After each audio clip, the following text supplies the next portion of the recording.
Hi, I'm Patrick Page. Thank you so much for joining us for tonight's special presentation of A.R. Gurney's Love Letters, starring Paige Davis and Doug Wilson. The play is about 90 minutes long, and we'll take a 5-minute break in the middle. And then afterwards, we'll have a little talk back for anybody who wants to stay around. We'll have a chat. You can submit questions, and we'll have a good time. When Paige first invited me to direct A.R. Gurney's Love Letters, I was inclined to say no. I didn't know the play, actually, but I had opinions about it. I hadn't read it, but I thought of it as a kind of sentimental commercial vehicles for two actors who didn't want to rehearse very much. But I agreed to read the play. And when I read it, what I found was not a Hallmark card at all, but a beautifully crafted piece which absolutely earned its spot as a finalist for the Pulitzer Prize. The Pulitzer, as you may know, is given for a play that specifically addresses American concerns. And Gurney's subject matter here is not just these two particular white Anglo-Saxon Protestant Americans, but America itself. He imbued these two individuals with the divided character of a country, giving each of them one end of the rope in the national tug of war. Character, both the individual character and the character of a nation, is expressed in our values. And over the course of this play, from the late 30s through the 60s and 70s, the country's values are evolving. Those early WASP values of duty, family, country, faith, service, tradition, and preservation are evolving into values that include freedom, love, romance, adventure, exploration, expression, individuality, and experimentation. And Gurney wants us to ask ourselves, what's the cost of that change, as well as what are the rewards? To quote the playwright, he says, "What seems to obsess me is the contrast between the world and the values I was immersed in when I was young and the nature of the contemporary world." But of course, most of all, it's a love story. What we really want to know is, will Andy and Melissa get together?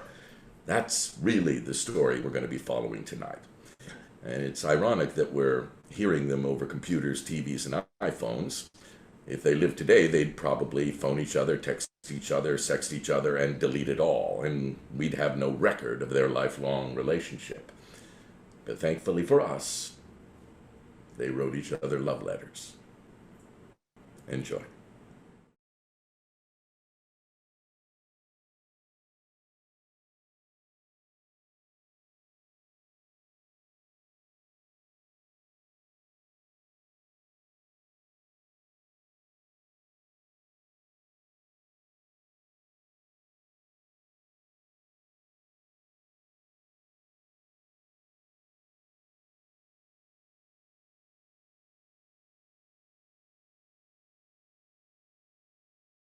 Andrew Makepeace Ladd III accepts with pleasure the kind invitation of Mr. and Mrs. Gilbert Channing Gardner for a birthday party in honor of their daughter Melissa on April 19th, 1937 at 3:30. Dear Andy, thank you for the birthday present. I have a lot of Oz books, but not The Lost Princess of Oz. What made you give me that one? Sincerely yours, Melissa. I'm answering your letter about the book. When you came into second grade with that stuck-up nurse, you looked like a lost princess. I don't believe what you wrote. I think my mother told your mother to get that book. I like the pictures more than the words. Now let's stop writing letters. I will make my L's taller than my D's. I will close up my A's and my O's. I will try to make longer P's. Pass it on. You're funny. Will you be my Valentine? Were you the one who sent me a Valentine saying, "Will you be my Valentine"? Yes, I sent it. Then I will be, unless I have to kiss you. When it's summer out, can I come over and swim in your pool? No, you can't. I have a new nurse named Miss Hawthorne who thinks you'll give me infantile paralysis.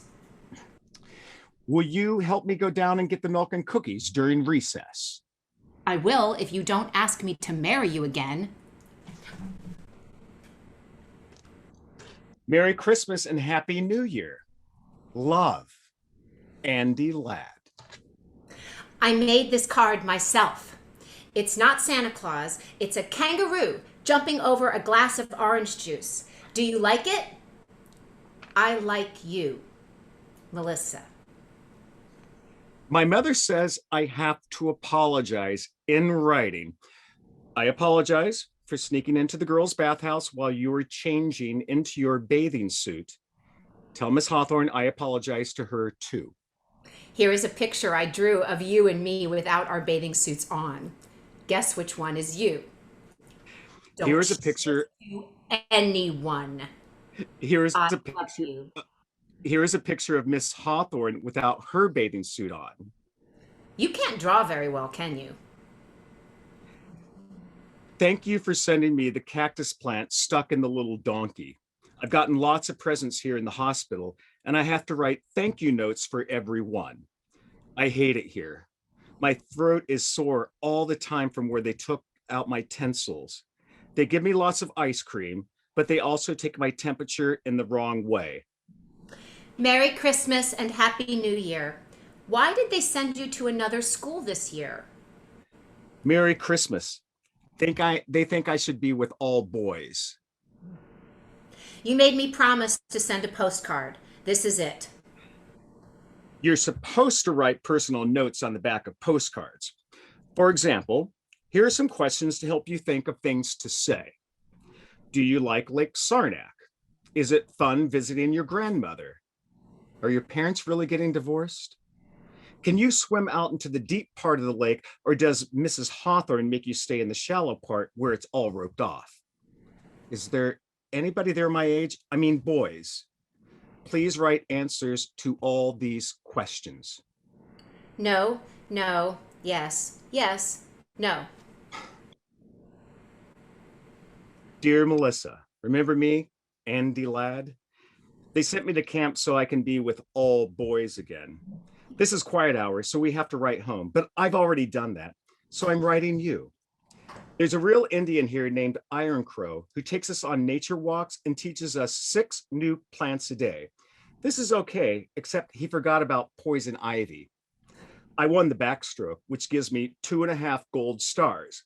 If I get over 50 gold stars by Parents' Day, then I win a leadership prize, which is what my father expects of me. I'm making a napkin ring and shop, which is worth 4 stars and which is either for my mother or for you. I hope you'll write me back, because when the mail comes every morning, they shout out our names, and it would be really neat to walk up and get a letter from a girl. Help! Eek! Yipes! I can't write letters! It took me hours just to write Dear Andy. I write my father because I miss him so much. But to write a boy? Hell's bells and oriental smells. I'm sending you this picture I drew of our cat instead. Don't you love his expression? It's not quite right, but I tried 3 times. I drew those jiggly lines around his tail because sometimes the tail behaves like a completely separate person. I love that tail. There's a part of me that feels like that tail. Oh, and here's some bad news. My mother's gotten married again to a man named Hooper McPhail. Help! Let me out of here! I liked the cat. Is that the cat you threw into the pool that time when we were playing over at your house in the 3rd grade? No, that was a different cat entirely. This is a really dumb Halloween card, and it wouldn't scare anyone. But what I'm really writing about is dancing school. My parents say I have to go this year, but I don't see why I have to. I can't figure out why they keep sending us away from girls and then telling us we have to be with them. Are you going to dancing school also? Just write yes or no, since you hate writing. Yes. Dear Mrs. McPhail, I want to apologize to you for my behavior in the back of your car coming home last night from dancing school. Charlie and I were just goofing around. and I guess it just got out of hand. I'm sorry you had to pull over to the curb, and I'm sorry we tore Melissa's dress. My father says you should send me the bill and I'll pay for it out of my allowance. Dear Andy, Mummy brought your letter up here to Lake Placid. She thought it was cute. I thought it was dumb. I could tell your father made you write it. You and I both know that that fight in the car was really Charlie's fault. And Charlie never apologized, thank God. That's why I like him, actually. As for you, you shouldn't always do what your parents want, Andy. Even at dancing school, you're always doing just the right thing all the time. You're a victim of your parents sometimes. That's why I picked Charlie to do the rumba with me that time. He at least hacks around occasionally. I'm enclosing a picture I drew of a dancing bear on a chain. That's you, Andy. Sometimes I swear. I know it sounds jerky, but I like writing, actually. I like writing compositions in English. I like writing letters. I like writing you. I wanted to write that letter to you, to your mother, because I knew you would see it. So it was like talking to you when you weren't here and when you couldn't interrupt. Hint, hint. My father says everyone should write letters as much as they can. It's a dying art. He says letters are a way of presenting yourself in the best possible light to another person. I think that too. I think you sound too much like your father, but I'm not going to argue by mail. And anyway, the skiing's too good. Get well soon. I'm sorry you broke your leg. Mummy says I broke it purposely because I'm a self-destructive person and went down Whiteface Mountain without asking permission. All I know is I wish I'd broken my arm instead so I'd have a good excuse not to write letters. I'm enclosing a picture I drew of the bedpan. I'm serious. Don't you love its shape? Andrew M. Ladd III accepts with pleasure the kind invitation of Mrs. R. Ferguson Brown for a dinner in honor of her granddaughter, Melissa Gardner, before the Children's Charity Ball. I'm writing this letter because I'm scared if I called you up, I'd start crying right on the telephone. I'm really mad at you, Andy. Don't you know that when you're invited to a dinner before a dance, you're supposed to dance with the person giving it at least twice? And I don't mean my grandmother either. That's why they give dinner parties, so people get danced with. I noticed you danced with Ginny Waters, but you never danced with me once. I just think it's rude, that's all. Straighten up and fly right, Andy. How do you expect to get anywhere in life if you're rude to women? Nuts to you, Andy, and that goes double on Sunday. I didn't dance with you because I've got a stretched groin. If you don't know what that is, look it up sometime. I was going to tell you in person, but I got embarrassed. I stretched at playing hockey last week. The only reason I danced with Ginny Waters is she takes tiny steps. But you always make me do those big spins, and we could have gotten into serious trouble. I tried it at home with my mother first, and it hurt like hell. That's why I didn't dance with you. I'm using a heating pad now, and maybe we can dance next week at the junior assemblies.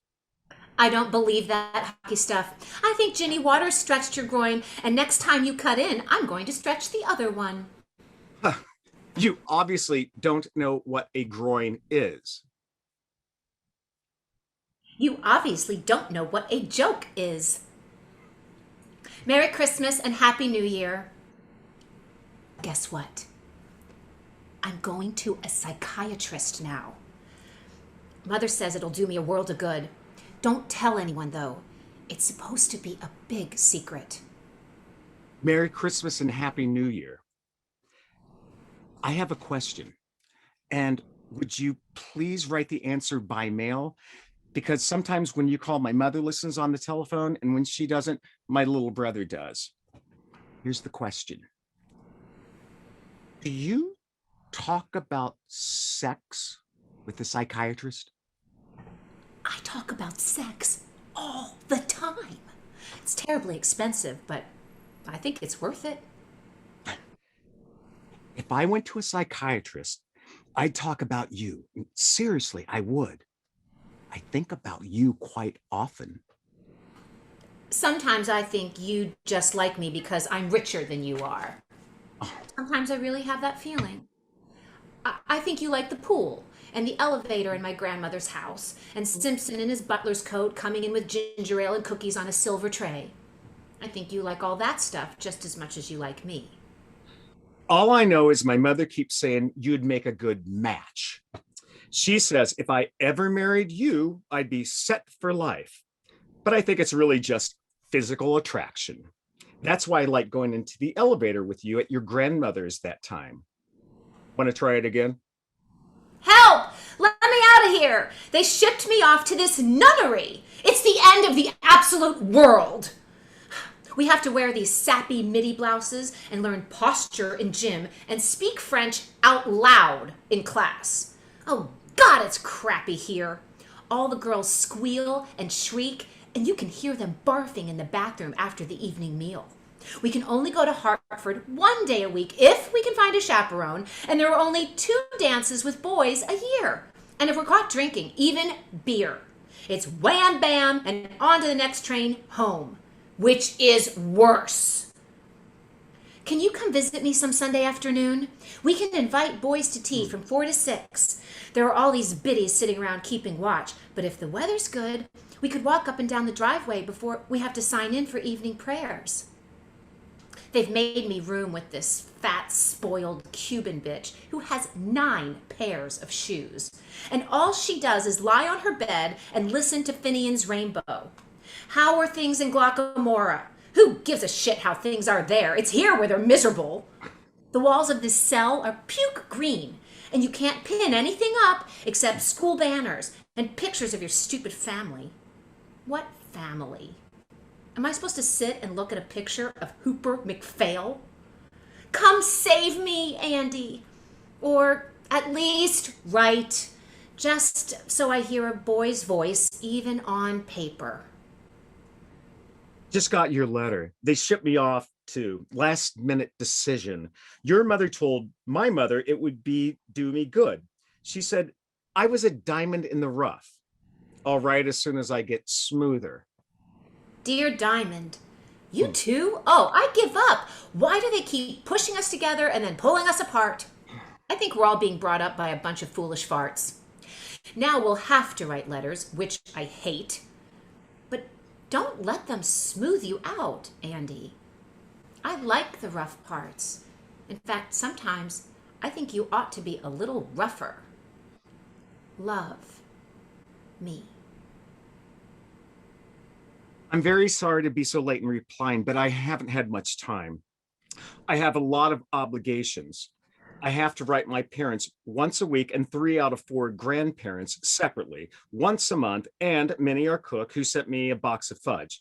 Plus, I have all my schoolwork to do, including a composition once a week for English and another for history.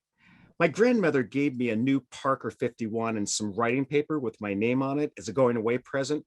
But still, that's a lot of writing I have to do. Last week, I was so tied up, I skipped my weekly letter to my parents, and my father called the school long distance about it. I had to go up on the carpet in front of the rector and say I wasn't sick or anything. I was just working. And so I had to write my parents 3 pages to make up for the week I missed. So that's why I haven't written till now. Whew. School's going well, I guess. In English, we're now finishing up Milton's Paradise Lost. In history, we're studying the causes and results of the 30 Years' War. I think the Catholics caused it. In Latin, we're translating Cicero's orations against Catiline. How long, O Catiline, will you abuse our patience?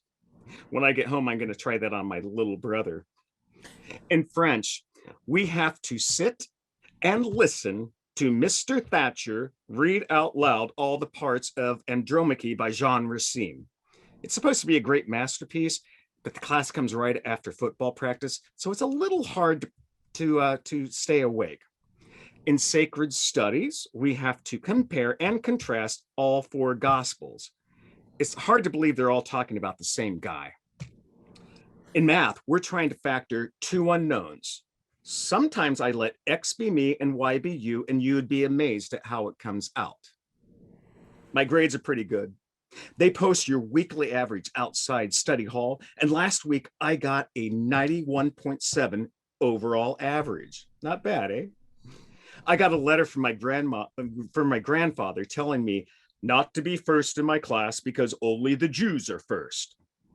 I wrote him and told him I wasn't first, but even if I was, there are no Jews here.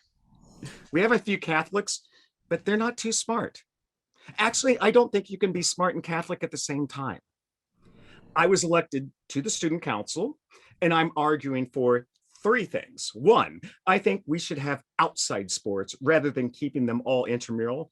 I think it would be better to play with Exeter than just play with ourselves. Two, I think we should have more than one dance a year. I think female companionship can be healthy occasionally, even for younger boys. And three, I think we should only have to go to chapel once on Sunday. I think it's important to pray to be a better guy and all that, but if you have to do it all day long, you can get quite boring. And if you get boring to yourself, think how boring you must be to God. I'm playing left tackle on the third team, and I'm playing hockey, of course, this winter. And I think I'll try rowing this spring since I always stank at baseball. Now, I have to memorize the last 5 lines of Paradise Lost. Hold it. Back in a while. There. That wasn't so bad. Maybe because it reminds me of you and me sent away from home. I'll write it down for you. Some natural tears they'd dropped, but wiped them soon. The world was all before them, where to choose their place of rest, and Providence their guide. They, hand in hand, with wandering steps and slow, through Eden took their solitary way. There you are. I wrote that without looking at the book, and it's right, too, because I just checked it word by word. Not so bad, is it? In fact, it sounds great if you recite it in the bathroom when no one is in the shower or taking a dump. Love, Andy. Thanks for your letter, which was a little long. I guess you have a lot of interesting things to say, Andy, but none of them are terribly interesting to me. I want to hear more about your feelings. For instance, here are my feelings. This place stinks, but I don't want to go back home because Hooper McPhail stinks, and I haven't heard of another boarding school that doesn't stink, which means that life stinks in general. Those are my feelings for this week. Write soon. Love, me. One feeling I have almost all the time is that I miss my dog Porgy. Remember him? Our old cocker who peed in the vestibule when you patted him when you came back to our house after the skating party? I miss him all the time. Some of the masters up here have dogs, and when I pat them, I miss Porgy even more. I dream about him. I wrote a composition about him for English called Will He Remember and got a 96 on it. It was about how I remember him, but will he remember me? I have a picture of him on my bureau right next to my parents. By the way, could I have your picture too? Here's a picture of me taken at the Hartford bus station. I was all set to run away and then decided not to. This is all you get until I get my braces off Christmas vacation. Don't look at my hair. I'm changing it. By the way, do you know a boy there named Spencer Willis? There's a girl here, Annie Abbott, who met him in Edgartown last summer and thinks he's cute. Would you ask him what he thinks of her? Spencer Willis says Annie Abbott is a potential nympho. I'm sorry to tell you this, but it's true. Annie says to tell Spencer he's a total turkey. Tell him she'd write and say so herself, but she's scared of barfing all over the page. Do you get out for Thanksgiving? We don't, because of the war. We do, but I don't. I've been grounded just for smoking one lousy Chesterfield out behind the art studio. So now I have to stay here and eat stale turkey with Cubans and Californians. That's all right. I was supposed to meet Mummy in New York, but it looks like She can't be there anyway because she's going to Reno to divorce Hooper McPhail. Yay! Yay! Woo! He was a jerk and a pill. And he used to bother me in bed, if you must know. I like seeing your Christmas Vacation, particularly with your braces off. I really liked necking with you in the Watson's Rompus room. Will you go steady with me? I don't believe in going steady. It's against my religion. I hated that stuff with all those pairs of pimply people in the Watson's basement leaning on each other, swaying to that dumb music with all the lights off. If that's going steady, I say screw it. My mother says you should meet as many boys as you can before you have to settle down, marry one of them. That way you'll make less of a mistake. It didn't work for her, but maybe it'll work for me. Can we at least go to the movies together during spring vacation? I don't know, Andy. I like seeing you, but I don't want to go home much anymore. My mother gets drunk a lot, if you must know, and comes into my room all the time and talks because she slurs her words. The only really good time I had was when I came over to your house Christmas Eve. That was fun. Singing around the piano, hanging up the stockings, playing Chinese checkers with your brother, helping your mother with the gravy. I liked all that. You may not have as much money as we have, but you've got a better family. So spring vacation, I'm going to visit my grandmother in Palm Beach. Ho hum, at least I'll get a tan. P.S. Enclosed is a picture I drew of your dog Porgy, who I remember from Christmas Eve. The nose is wrong, but don't you think the eyes are good? I'm stroking the fourth crew now. Yesterday, I rode number 2 on the 3rd. Tomorrow, I may row number 6 on the 2nd or number 4 on the 5th. Who knows? You get out there and work your butt off, and the launch comes alongside and looks you over. Then the next day, they post a list on the bulletin board saying who will row what. They never tell you what you did right or wrong, whether you're shooting your slide or bending your back or what. They just post the latest results for all to see. Some days I think I'm doing really well and I get sent down 2 crews. One day I was obviously hacking around and they moved me up. There's no rhyme or reason. I went to Mr. Clark, who's head of the rowing, and I said, look, Mr. Clark, there's something wrong about this system. People are constantly moving up and down and nobody knows why. It doesn't seem to have anything to do with whether you're good or bad, strong or weak, coordinated or uncoordinated. It all seems random, sir. And Mr. Clark said, that's life, Andy, and walked away. Well, maybe that's life, but it doesn't have to be life. You could easily make rules which made sense. So the good ones moved up and the bad ones moved down, and people knew what was going on. I'm serious. I'm thinking about going into law school later on. Your last letter was too much about rowing.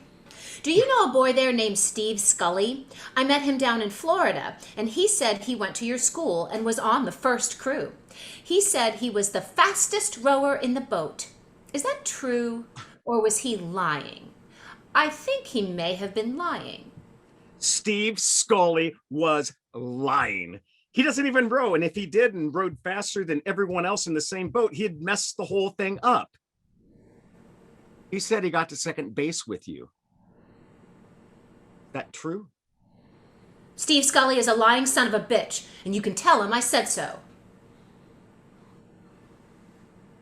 Will you be around this summer? I think I've got a summer job caddying, so no more camp for me. Thank God.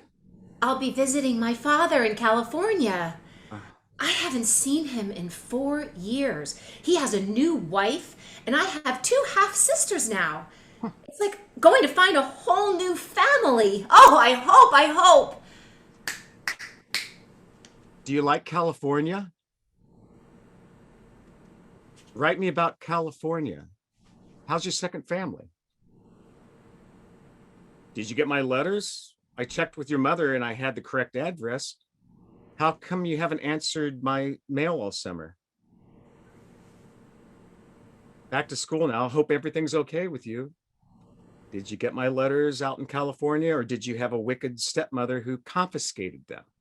I don't want to talk about California ever. For a while, I thought I had two families, but now I know I really don't have any. You're very lucky, Andy. You don't know it, but you are. But maybe I'm lucky too, in a different way. I was talking to Mrs. Wadsworth, who comes in from Hartford to teach us art. She says I have a real talent in both drawing and in painting, and she's going to try me out in pottery as well. She says some afternoon she's going to take me just by myself to her studio in Hartford, and we'll do life drawings of her lover in just a jock strap. Don't laugh. She says art and sex are sort of the same thing. Dear Melissa, I have 4 questions, so please concentrate. 1, will you come up to the midwinter dance? 2, if so, can you arrive on the 11:22 Friday night train? 3, does the rector's wife have to write your headmistress telling her where you'll be staying? 4, does the rector's wife also have to write your mother? The answer is yes, except for my mother, who won't care. I have to tell you this right off the bat. I'm really goddamn mad at you. I invite you up here for the only dance my class has been able to go to since we got here. I meet you at the train and buy you a vanilla milkshake and bring you out to the school in a taxi. I score 2 goals for you during the hockey game the next afternoon. I buy you the $8 gardenia corsage. I make sure your dance card is filled with the most regular guys in school. And then what happens?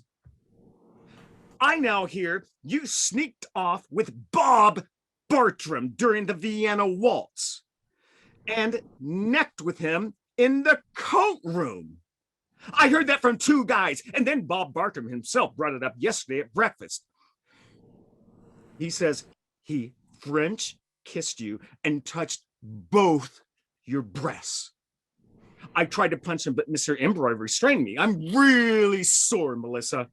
I consider this a betrayal of everything I hold near and dear, particularly since you wouldn't even hardly let me kiss you goodnight after we had cocoa at the rector's, and you know what I'm talking about, too. So, don't expect any letters from me or any telephone calls either during spring vacation. Sincerely, yours. Sorry, I am. I hate Bob Bartram. I hated him even when I necked with him. I know you won't believe that, but it's true. You can be attracted to someone you hate. Well, maybe you can't, but I can. So, all right. I necked with him, but he never touched my chest, and if he says he did, he should be strung up by his testicles. You tell him that for me at breakfast. Anyway, I got carried away, Andy, and I'm a stupid bitch, and I'm sorry. I felt so guilty about it that I didn't want to kiss you after the cocoa. And besides, Andy, Gulper, how do I say this? With you, it's different. You're like a friend to me. You're like a brother. I've never had a brother, and I don't have too many friends, so you're both, Andy. You're it. My mother says you must never say that to a man, but I'm saying it anyway, and it's true. Maybe if I didn't know you so well, maybe if I hadn't grown up with you, maybe if we hadn't written all these goddamn letters all the time, I could have kissed you the way I kissed Bob Bartram. Oh, but please, let's see each other spring vacation. Please. I count on you, Andy. I need you. I think sometimes I'd go stark raving mad if I didn't have you to hold on to. I really think that sometimes. Much love. Happy Easter! I know no one sends Easter cards except maids, but here's mine anyway, drawn with my own hot little hands. I drew those tears on that corny bunny on the left because it misses you so much. Maybe I've just made it all the cornier. Greetings from Palm Beach. Decided to visit my grandmother, yawn yawn. I'm a whiz at backgammon and gin rummy. Here you took Gretchen Lascelles to see Quo Vadis and sat in the loge and put your arm around her and smoked. Naughty, naughty. Back at school, but not for long, that's for sure. Caught nipping Jim in the woods with Bubbles Harriman. Have to pack my trunk by tonight and be out tomorrow. Mummy's frantically pulling strings all over the eastern seaboard for another school. Mrs. Wadsworth, my art teacher, thinks I should chuck it all and go to Italy and study art. What do you think? Oh, please write, Andy. Please. I need your advice. Or are you too busy thinking about Gretchen Lascelles?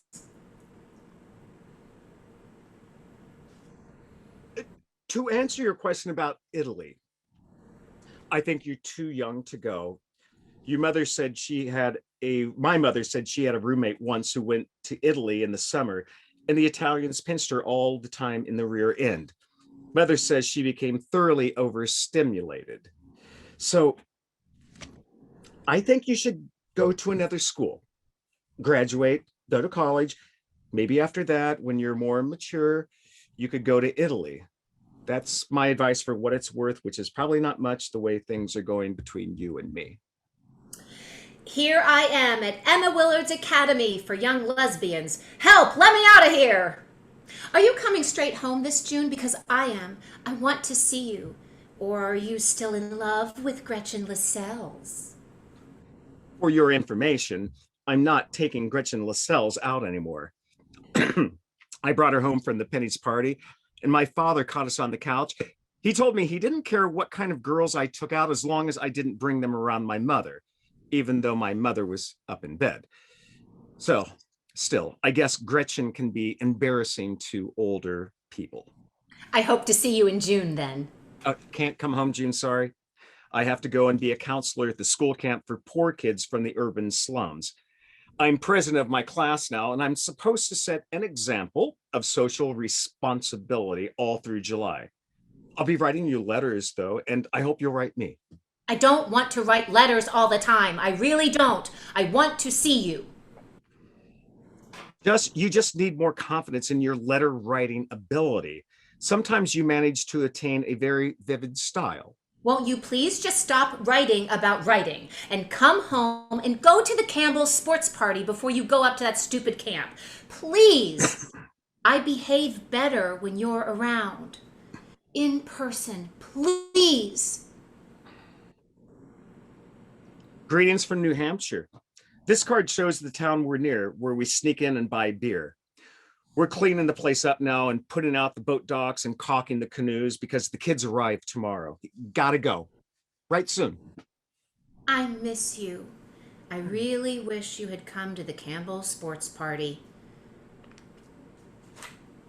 Dear Melissa, Sandy McCarthy arrived from home for the second shift here at camp, and he told me all about the Campbell sports party. He said you wore a two-piece bathing suit and ran around goosing girls and pushing boys into the pool. Do you really enjoy that sort of crap? He said the other girls were furious at you. Do you want the respect of other women? Sandy also said you let Becky Zellner put a tennis ball into your cleavage. I mean, are you a nympho or what? Don't you ever like just sitting down somewhere and making conversation? Sandy says you're turning into a hotbox. Do you like having that reputation? Hell, I thought there was a difference between you and Gretchen Lascelles. Maybe I was wrong. Don't you care about anything in this world except hacking around? Don't you feel any obligation to help the poor people, for example? Sometimes I think your big problem is you're so rich you don't have enough to do, and so you start playing grab ass with people. I'm sorry to say these things, but what Sandy told me made me slightly disgusted, frankly.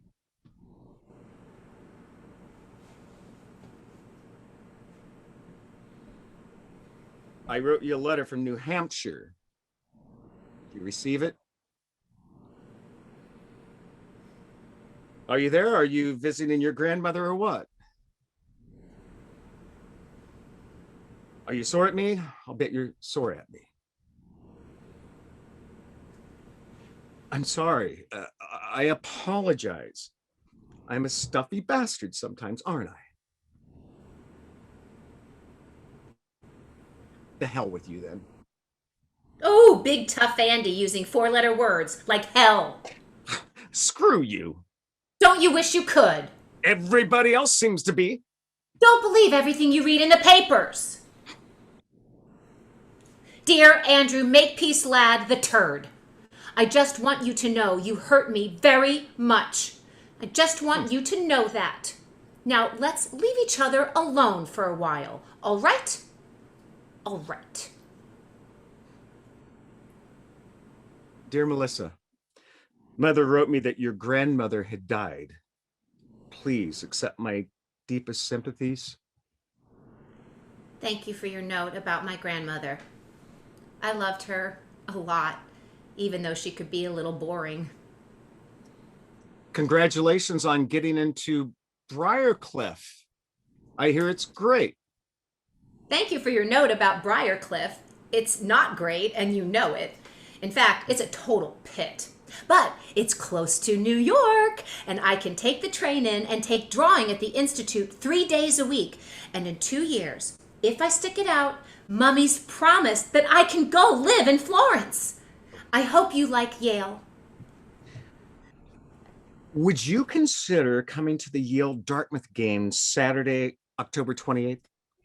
I'll be there. Oh, damn. Sorry, Melissa.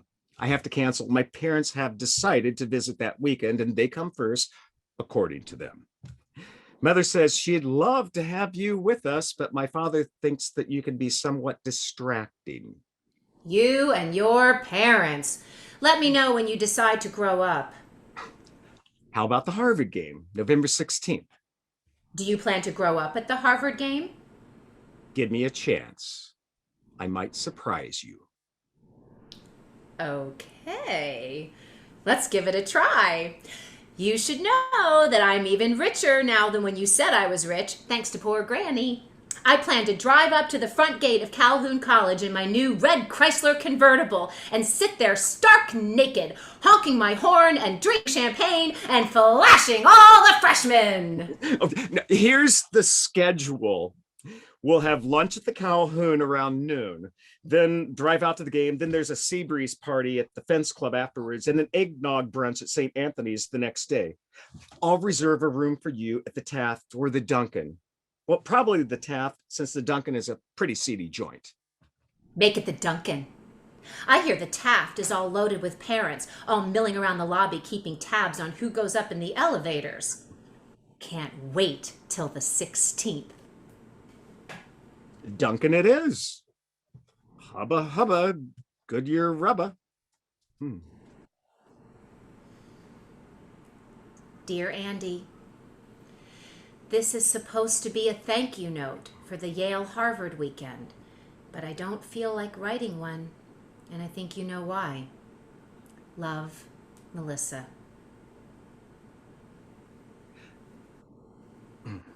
Dear Melissa, I keep thinking about the weekend. I can't get it out of my mind. I mean, I wasn't much good, was I? I don't mean just the Duncan. I mean the whole thing. We didn't really click, did we? I always had the sense that you were looking over my shoulder, looking for someone else, and ditto with me. Both of us seemed to be expecting something from what was there. As for the Hotel Duncan, I don't know. Maybe I had too many sea breezes. Maybe you did. But what I really think is that there were too many people in that hotel room. Besides you and me, it seemed my mother was there egging us on, and my father shaking his head, and your mother zonked out on the couch, and Mrs. Hawthorne and your grandmother sitting on the sidelines watching us like hawks. Anyway, I was a dud. I admit it. I'm sorry. I went to the infirmary on Monday and talked to the doctor about it, and he said these things happen all the time, particularly when there's a lot of pressure involved. The woman doesn't have to worry about it so much, but the man does. Anyway, it didn't happen with Gretchen Lascelles. You can write her and ask her if you want. You know what I think is wrong? These letters. These goddamn letters. That's what's wrong with us, in my humble opinion. I know you more from your letters than I do in person. Maybe that's why I was looking over your shoulder. I was looking for the person who's been in these letters all these years, or for the person who's not in these letters. I don't know. All I know is you're not quite the same when I see you, Andy. You're really not. I'm not saying you're a jerk in person. I'm not saying that at all. I'm just saying that all this letter writing has messed us up. It's a bad habit. It's made us seem like people we're not. So maybe what was wrong was that there were two people missing in the Hotel Duncan that night. Namely, the real you and the real me. Whatever the matter is, we're in real trouble, you and I. That I realize. So now, what do we do about it? Maybe we should just concentrate on dancing together.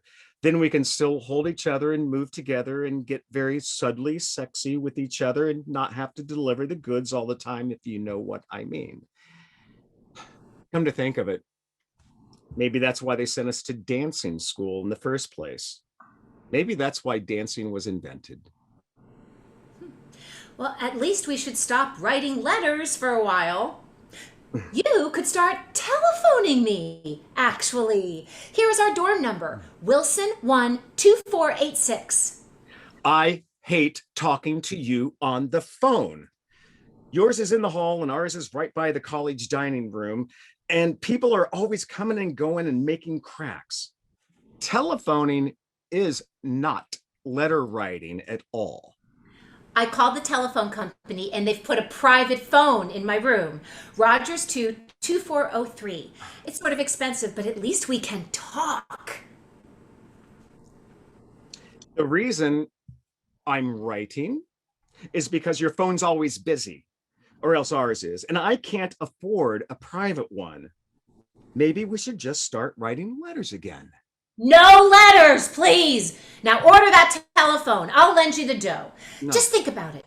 You can talk back and forth and hear someone's real voice and know someone in life rather than on writing paper, for God's sake. Now get that phone, please. I'm writing because I telephoned and you just hung up on me. One thing about letters, you can't hang up on them. You can tear up letters, though. Enclosed are the pieces. Send them to Angela Atkinson at Sarah Lawrence. What the hell's the matter? I hear you're now writing long letters twice a week to Angela Atkinson. That's what's the matter. Okay, here goes. The reason I'm writing Angie Atkinson is because I just don't think I can stop writing letters, particularly to girls. As I told you before, in some ways, I feel most alive when I'm holed up in some corner writing things down. I pick up a pen and almost immediately everything seems to take shape around me. I love to write. I love writing letters. I love writing letters to my parents because I become the ideal son. I love writing essays for English because I am for a short while a true scholar. I love writing letters to the newspaper, notes to my friends, Christmas cards, anything where I have to put down words. I love writing you most of all. I always have. I feel like a true lover when I'm writing you.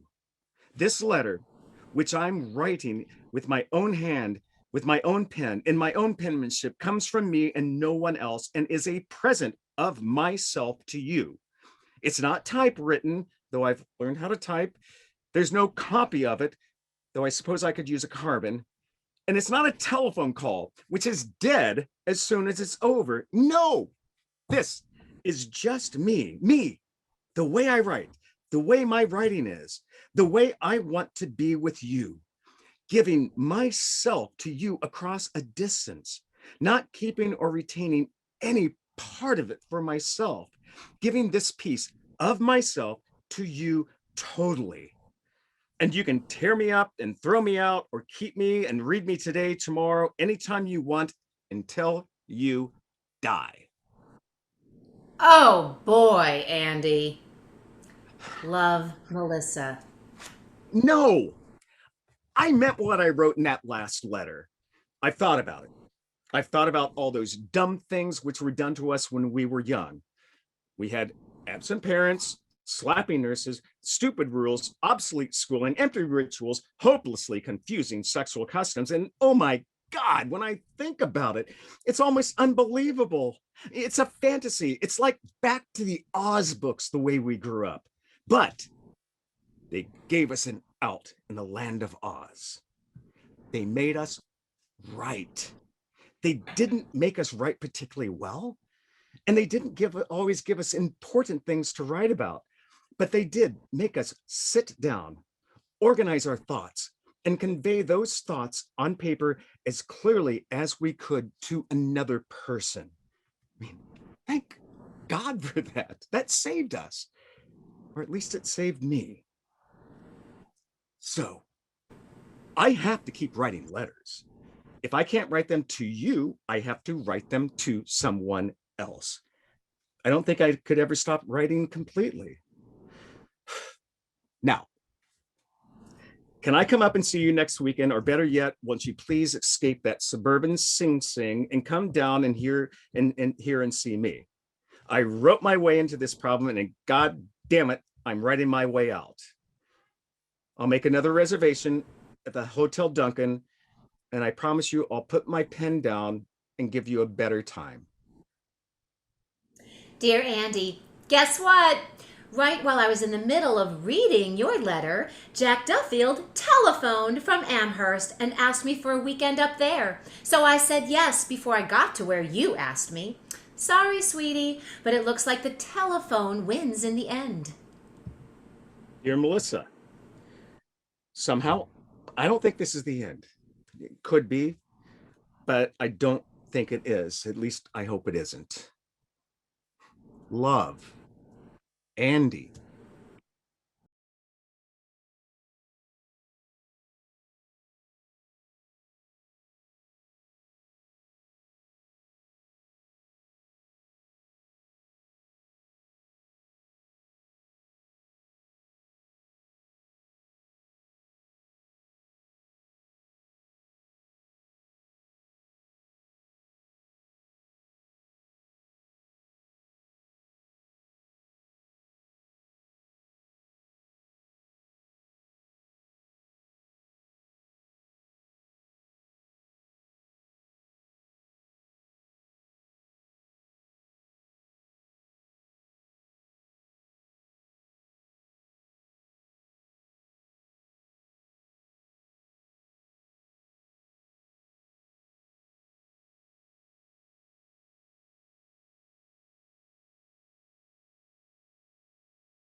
Hey! Yoo-hoo! Look where I am! Florence! Oops! I mean, Firenze! I love it! What are you doing in Florence? What am I doing? I'm painting, among other things. Good luck on the painting. Go slow on the other things. Merry Christmas. Buon Natale! Happy birthday. Mother said you won an art prize in Persia. She said it was a big deal. Congratulations. Congratulations on making Scroll and Key, whatever that is. Merry Christmas from the land of Oz. Feliz Navidad from Costa del Sol. Happy birthday from the Sterling Library. Here you graduated summa cum laude with all sorts of prizes. Sounds disgusting. Anchors aweigh. Here I am looking like Henry Fonda in Mr. Roberts, writing this during the mid-watch on the bridge of a giant attack aircraft carrier, churning through the Mediterranean in the wake of Odysseus, Lord Nelson, and Richard Halliburton. You'll be pleased to know our guns are loaded, our planes in position, and our radar is constantly scanning the skies, all designed simply and solely to protect you against communism. Next time you see me, I want you to salute. I should have known you'd join the Navy. Now you can once again be with all boys. Well, we come into La Spezia in January. Could we meet? Oh, sorry. I'll be in Zermatt in January. A ship will be in Mediterranean all spring. We'll come into Naples March 3, 4, or 5. How about standing on the pier and waving us in? And meeting Mother in Paris in March. Why don't you sail up the Seine? Merry Christmas from Manila. I've been transferred to an admiral's staff. Happy New Year from Aspen. What are you doing in Aspen? Going steadily downhill. Hello from Hong Kong. Goodbye to San Francisco. Konnichiwa, Ohio gozaimasu. Shore duty in Japan. Hey you, rumor hath it you're hooked up with some little Jap bar girl out there. Say it isn't so. Mother wrote that you're living with some Japanese geisha girl and your family's all upset. Is that true? Mm-hmm. Did you get my letter? You're so far away and your Navy address is so peculiar and I'm not sure I'm reaching you. I hear you're seriously involved with a lovely Japanese lady. Would you write me about her? Merry Christmas and Happy New Year. I thought you might appreciate this card. It's a print from a 19th century artist, Hiroshige. It's called Two Lovers Meeting on a Bridge in the Rain. Love, Andy. Hey, you sly dog. Are you getting subtle in your old age, or are you trying to tell me something? If so, tell me more.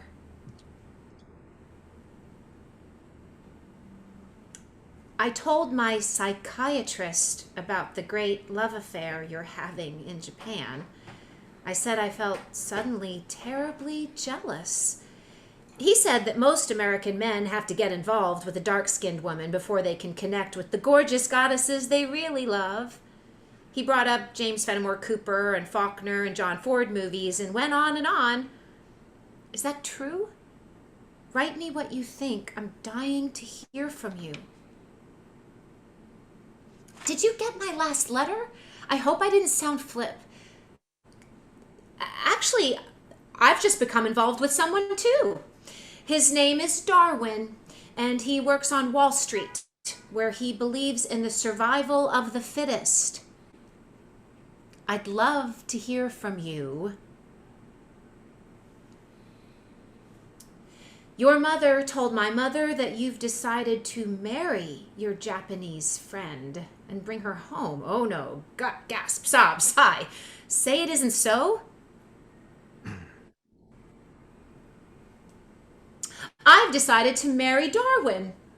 He doesn't know it yet, but he will. Won't you at least wish me luck? Lieutenant Junior Grade Andrew M. Ladd III regrets he is unable to accept the kind invitation of Dear Andy, Thank you for the lovely Japanese bowl. I'll put flowers in it when you come to visit us. If you come to visit us and if you bring flowers. Maybe you'll just bring your Japanese war bride and we can all sit around and discuss Rashomon. I know you'll like Darwin. When he laughs, it's like Pinocchio turning into a donkey. We're living in a carriage house in New Canaan, close to the train station, and I've got a studio all my own. P.S. Won't you please write me about your big romance? Mother says your parents won't even talk about it anymore. Dear Melissa, I'm writing to tell you this outside of you, and I mean outside of you. This was probably the most important thing that ever happened to me. And I mean it was, because it's over. It's gone. And I'm coming home, and that's all I ever want to say about it ever again. Mr. and Mrs. Darwin H. Cobb announced the birth of their daughter, Francesca. Many congratulations on the baby. Harvard Law School yet? Are you getting all stuffy and self-important? As you know, I've always liked to write letters. I decided I might do better writing laws, which of course are, after all, the letters that civilization writes to itself. Yes, you are getting all stuffy and self-important. Come and have a drink with us sometime. We're right on the way to New York, and sooner or later, everyone comes to New York. Read the New York Times of the account of your show in Stamford. Sounds like you're causing a series of seismic shocks up and down the Merritt Parkway. Don't joke about my work. There's more there than what they said in your goddamn Bible, the New York Times. Enclosed, see what other critics said. Notice they think I'm good. I am, too. Or could be. If I could only focus. Sorry. I know you're good. I've always known it. Here you made a law review. Whatever that means, I assume it means you review laws. I wish you'd review some of the marriage laws. Just a quick note. Are you in trouble? I don't understand your last note. We're fine. All fine. Everyone's fine. Congratulations on baby number 2. Number 2 is a perfect way to describe this particular baby. Greetings from Washington. Here clerking for a Supreme Court justice, which isn't quite as fancy as it sounds. Dear Andy, I was very sorry to hear about the death of your father. I know he was a great influence on you, and I know you loved him very much. I also know he didn't like me. I'm sure he thought I was bad for you, and I probably was. Still, he was a good, decent man. And I always knew where I stood with him when you'd bring me home to your family back in the old days, back in the land of Oz. I wish I'd had a father like that. Please accept my deepest sympathies. Love, Melissa. Dear Melissa, thank you for your note on my father. I did love him. He was a classy guy, the best of his breed. Even now he's gone, I can still hear him reminding me of my obligations to my family, my country, and myself in roughly that order. All my life, he taught me that those born to privilege have special responsibilities, which is why I suppose I came home alone from Japan, why I chose the law, and why I'll probably enter politics at some level sometime down the line. Thanks for writing. Love, Andy. Merry Christmas. I'm enclosing a snapshot Mother took of me and the girls. Don't I look domestic? Stop looking at my hair. By the way, you'll notice you know who is not in the picture. Thanks for the Christmas card. Are you in trouble? Greetings from Reno! Could I stop by Washington on my way back east? Let me know when you're coming. You can meet Jane. Jane? I'm going out with a great girl named Jane.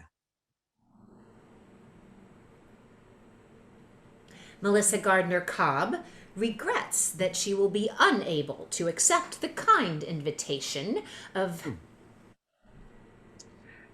Dear Melissa, I had to add my 2 cents worth to Jane's thank you note for the present. Guess who is jealously peeking over my shoulder to make sure it isn't a love letter? First of all, thanks for the present, whatever it was. Oh, a tray. I am now told it was a tray. A hand-painted tray. I'll bet hand-painted by you. Anyway, thank you. I hope all goes with y'all. I hope it all goes well with you as it does with us. We'll be moving to New York in the fall. I've got a job with one of those high-powered law firms. It'll probably be stuffy as hell for a while, but I'll learn the ropes. Besides, it's in my home state and might be a good jumping off place for something political a little while down the line. We both want you to come to dinner once we're settled in. And don't say you never come to New York. Sooner or later, everyone comes to New York, as someone once wrote me long, long ago. Merry Christmas from us to you. Where are you these days? Happy birthday. See, even a married man never forgets. Get well soon. Mother wrote that you had had some difficulty. I hope it's not serious and by now you're feeling fine. I can't remember exactly what 12 roses are supposed to say, but here they are, and I hope they say, cheer up. Hey, I sent you some flowers a while back. Did you receive them? Are you all right? Dear Andy, yes, I'm all right. Yes, I got the flowers. Yes, I'm fine. No, I'm not fine. They tell me I've got to stop running around saying I am. I'm here at this posh joint outside Boston, drawing out for $150 a day. One of my problems is that I got slightly too dependent on the Kickapoo Joy Juice, a habit they tell me I picked up during the party days back in our town. Another is that I slide into these terrible lows. Mummy says I drag everybody down, and I guess she's right. Anyway, the result is that my ex has taken over custody of the girls, and I'm holed up here, popping tranquilizers, talking my head off in single and group psychiatric sessions, and turning into probably the biggest bore in the greater Boston area. Have you thought about doing some painting again? That might help. Did you get my note about taking up art? You were good and you know it. You should keep it up. I did get your note. I have taken it up, and it helps. Really. Thank you. I'm channeling my rage, enlarging my vision, and all that. I hope all goes well with you and... Wait, hold it. I'm looking it up in my little black book. Jane. It's Jane. I hope all's well with you and Jane. Merry Christmas from Andy and Jane Ladd. And Andrew the Fourth. Guess the name of the dog? Porgy. You got it. Merry Christmas from San Antonio. I'm trying a southwest. I can see the most incredible shapes from my bedroom window. And there's also a pretty incredible shape now in my bed. Season's greetings from the Ladd family. Mother wrote you were planning to get married again. I did. I am not now. Donna Rhodes and McAllister announced the appointment to partnership of Mr. Andrew M. Ladd III. Dear Andy, now that you're such a hotshot lawyer, could you help me get my children back?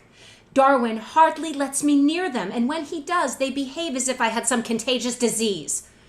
I wasn't much of a mother, but maybe I could improve if I just had the legal responsibility. We better stay out of this one. Our past connections, conflict of interest. Hello from Egypt! I'm trying to start again in the cradle of civilization. Christmas greetings from the lads. Andrew, Jane, Drew, Nicholas, and Ted, and of course, Porgy. I'm thinking of moving to Los Angeles. Do you know anyone in Los Angeles? Joy Does to the anyone world. know anyone in Los Angeles? Joy to the world from all the lads. Note our new address. Merry Christmas. Hey you, what's going on? Just when I decide to move to New York, I see you've scampered off to the suburbs. I find the suburbs generally safer. Chicken. Mother wrote that you won some important election for the Republicans. I'm terribly disappointed. I love all politicians, but I find Democrats better in bed. I'm a liberal Republican with a strong commitment to women's rights. Doesn't that count? Depends on your position. Paintings and Drawings by Melissa Gardner, the Hastings Gallery, 422 Broadway, March 18 through April 30, opening night reception March 20, 6 to 8 p.m. Note, I've gone back to my maiden name. That's a laugh. Got your announcement for your new show. Good luck. P.S. I'd love to have one of your paintings. We could use a little excitement on our living room walls. Seriously, what would one cost? Come to the show and find out. Never made it to your show. Sorry, things came up. Chicken again. You're right.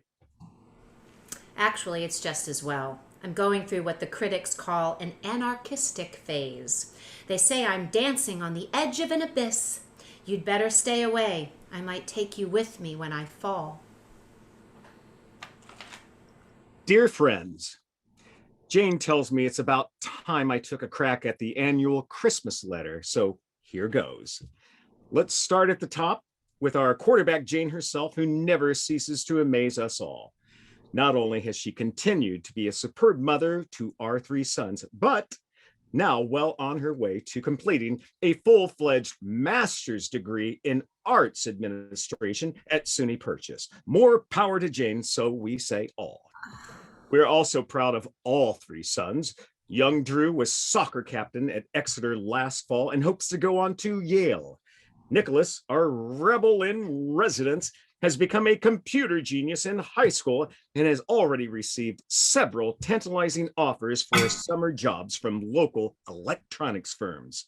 We all know it's tougher to place our youngsters in meaningful summer employment than to get them into Harvard.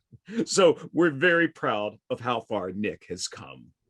Ted, our last, but in no way our least, now plays the clarinet in the school band at Dickinson's Country Day. We recently bought the family summer place from my brother and sister and hope to spend as much time as we can there, gardening, relaxing, and as the boys say, generally vegging out. I've enjoyed very much serving on the state legislature. All my life, I've had the wish to do something in the way of public service, and it has been a great pleasure to put that wish into practice. For those of my friends who have urged me to seek higher office, let me simply say that I have enough challenges right here where I am. Jane and the boys join me in wishing each and all of you a happy holiday season. Dear Andy, if I ever get another one of those drippy Xeroxed Christmas letters from you, I think I'll invite myself out to your ducky little house for dinner. And when you're all sitting there eating terribly healthy food and discussing terribly important things and generally congratulating yourselves on all your accomplishments, I think I'll stand up on my chair and turn around and moon the whole fucking family. You're right. It was a smug, dumb letter, and I apologize for it. Jane normally writes it and it sounds better when she does. I always felt better just writing to one person at a time, such as you. I guess what I was really trying to say is that as far as my family is concerned, we're all managing to hold our heads above water in this tricky world. Jane and I have had our problems, but we're comfortable with each other now. And the boys, for the moment, are out of trouble. Nikki seems to be off drugs now, and Ted is getting help on his stammer. Porgy Jr., my old cocker, died, and I miss him too much to get a replacement. I'm thinking of running for the Senate next fall if O'Hara retires. What do you think?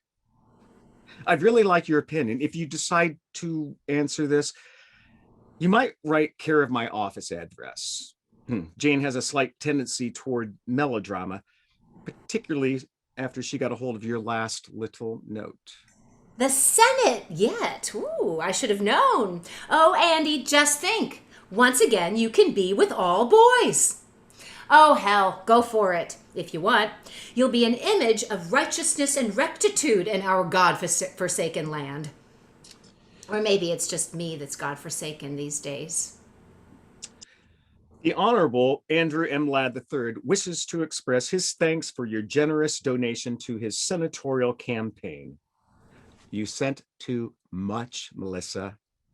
You didn't need to. Greetings from Silver Hill. Slight regression in the liquor department. They say it's in the genes. Lord knows my mother has the problem, and my father too, in the end. Anyway, I'm working on it.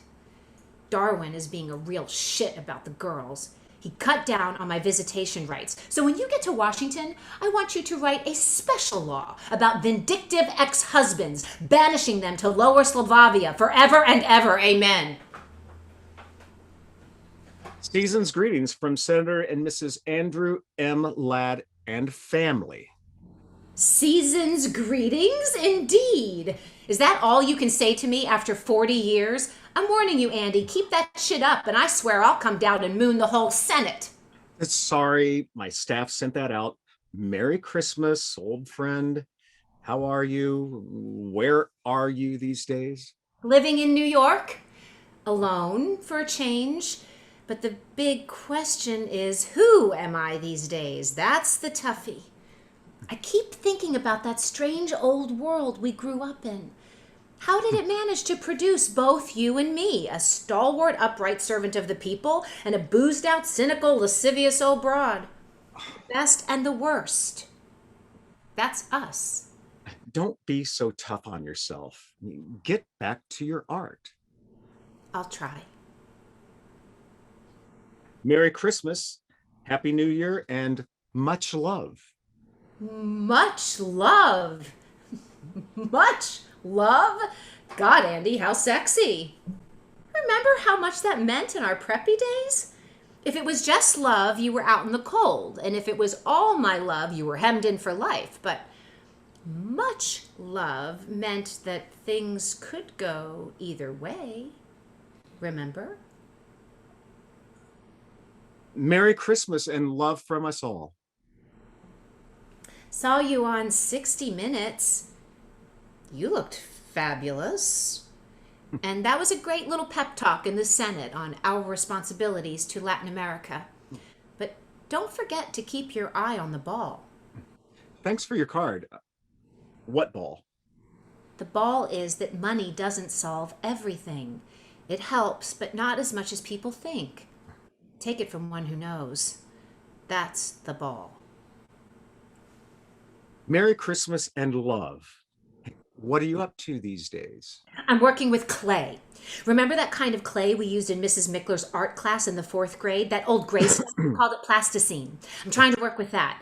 I'm making cats, dogs. I even made a kangaroo jumping over a glass of orange juice. Remember that? I'm trying to get back to some of those old feelings I had back in the homeland. I have to find feelings. Any feelings, otherwise I'm dead. Come down and help me search. I have a studio all my own in Soho, and we could, well, we could at least have dinner and talk about old times, couldn't we, Senator Ladd? P.S. Did you know my mother got married again at the age of 82 to my father's brother yet? So now you have to call her Mrs. Gardner again, just like the old days. The wheel seems to be coming around full circle. Hint, hint. A quick note on the way to the airport. When you write, put "Attention, Mrs. Walpole" on the envelope. She's my private secretary. I've alerted her and she'll pass your letters directly on to me. Otherwise, the whole office staff seems to get a peek. In haste. I'm having a show opening January 28th through February 25th. Won't you come? I'd love to have you see what I've been up to. Maybe it'll ring a few old bells. Can't make it. I'll be on an official visit to the Philippines most of February, and then a spring skiing at Stowe with the boys. Good luck. How'd the show go? Haven't heard from you. Tell me about the show. I want to hear from you, please. The show stank. The crowd hated it, the critics hated it, I hated it. It was nostalgic shit. You can't go home again, and you can quote me on that. I'm turning to photography now. Realism, that's my bag. The present tense. Look at the world squarely in the face and don't blink. Oh, Andy, couldn't I see you? You're all I have left. I'll be in New York next Tuesday, the 19th.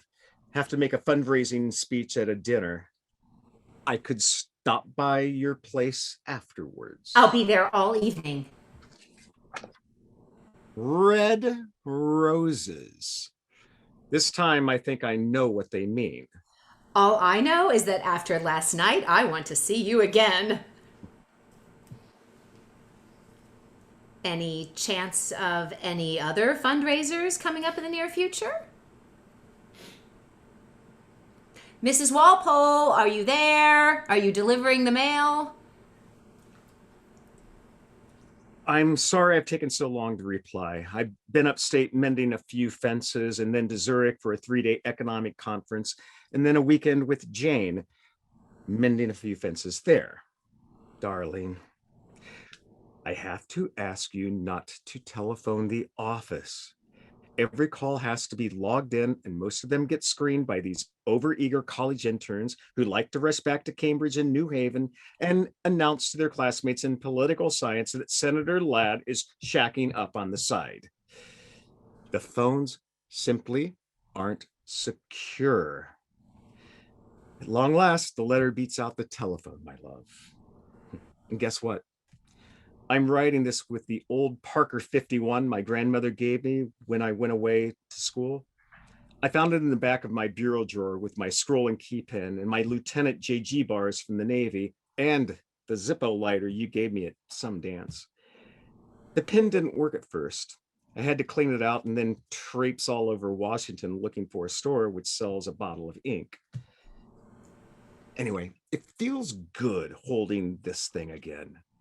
It feels good writing to you again, longhand, forming my D's and T's the way Mrs. Emerson taught us so long ago. I know you've never liked writing letters, but now you have to.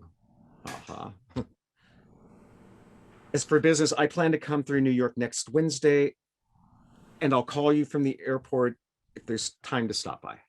Sweetheart, I loved seeing you. Come again. We'll be stopping through a week from next. Did you ever dream we'd be so good at sex? Two uptight old wasps going at it like a sale at Brooks Brothers. I figure 50 years went into last night. Let's go for 100. Oh my God, come again soon or sooner. I'm already making plans. I have to go to San Francisco to visit the girls. Couldn't we meet somewhere on the way? I don't see how we could possibly go public. Some country inn, some deliciously seedy motel. I don't see how. See you more than for just a few hours. The price we have to pay. I'm getting so I think about nothing but how we can I'm not sure I can change my whole life so radically. Other politicians have gotten divorced. Rockefeller, Reagan. Jane, the children, my particular constituency. You've become the center of my life. If you left, I don't think I could. Because of the upcoming election, I don't see how we can. Dear Andy, a reporter called up from the Daily News. What do I do about it? Nothing. I suppose you know all this, but there's a crack about us in Newsweek, and Mother heard some radio talk show where they actually named names. What should I do? Go away? What? Nothing. They called Darwin, you know. They tracked him down. The son of a bitch told them this has been going on for years. Wish it had been. Now Newsweek is telephoning. What do I say? Say we're good old friends. Friends I like, good I like, old I'm beginning to have problems with. Then don't say anything. Hang up. This too shall pass. Will I be seeing you again? I better not for a while. I meant after the election. Better lie low for a while. I miss you terribly. Better lie low. I need you, Andy. You're my anchor man these days. Without you, I'm not sure I can. Hold on now. Just hold on. Where were you? I waited 3 hours hoping you'd at least call. Please don't telephone. Mrs. Walpole was sick that day, and I haven't seen you in over a month now. the coming election. Surely you could at least take time to. If I want to be reelected. I need you.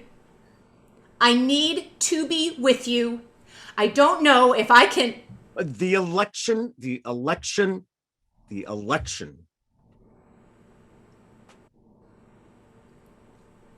I haven't heard from you in 6 weeks, Andy.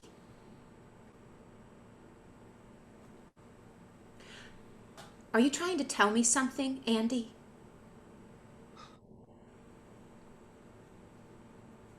Is this it, Andy?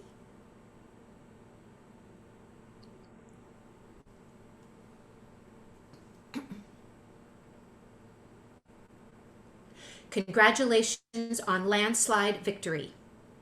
Love, Melissa. Could we meet at your place next Sunday night? Oh, thank God. I meant, we have to talk, Melissa. Uh-oh. Talk. I'm scared of talk. In fact, I dread it. Dearest Melissa, are you all right? That was a heavy scene last Sunday, but I know I'm right. We've got to go in one way or another, and the other leads nowhere. I know I sound like a stuffy prick, but I do feel I have a responsibility to Jane and the boys, and now after the election to my constituency, which had enough faith and trust in me to vote me back in, despite all that crap in the newspapers. And it wouldn't work with us anyway in the long run, sweetheart. We're too old. We're carrying too much old baggage on our backs. We'd last about a week if we got married. But we can still write letters, darling. We can always do that. Letters are still our strength and our salvation. Mrs. Walpole is still with us, and there's no reason why we can't continue to keep in touch with each other in this wonderful old way. I count on your letters, darling. I always have. And I hope that you will count on mine.